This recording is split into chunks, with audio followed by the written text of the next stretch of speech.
is. There I am. There's Bud. Hey, Bud. How you doing, Bud? Hey. You can hold that over there and get both of us. All right, what we're going to talk about is communication with your customers and why that is so important. 99% of your problems can be avoided if you communicate with your customers. And part of that communication, unfortunately, in this day and age, need to be done in writing. So when you do your contracts or your rental agreement, what you need to do is make sure that you put down in there that the customer understands the parameters of the rental, meaning, you know, when you're going to drop it off, when you're going to pick it up. Also, they check off that they're satisfied with the rental. It's where they want it, it's how they want it, it's clean, it's functional, it's operational, everybody's happy.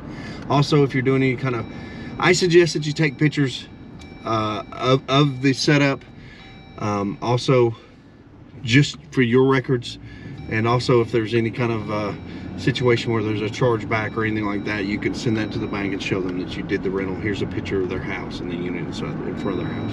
And those can be time and date stamped so that you know you have that kind of as a record.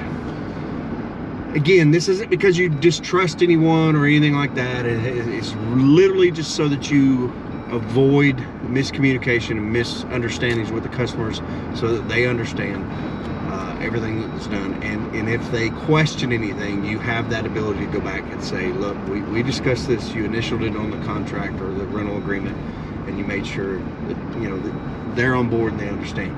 It also comes in as a huge help at pickup time, so that you're not in a situation where, you know, the customers will tell you, oh no, I told you to pick it up at this time or whatever. If you have that clearly marked on your contract and you circle it and reiterate it, and they initial or sign the contract showing that they understand that, then you're going to avoid a lot of problems that you could have with yourself and keep yourself out of trouble. So keep those things in mind.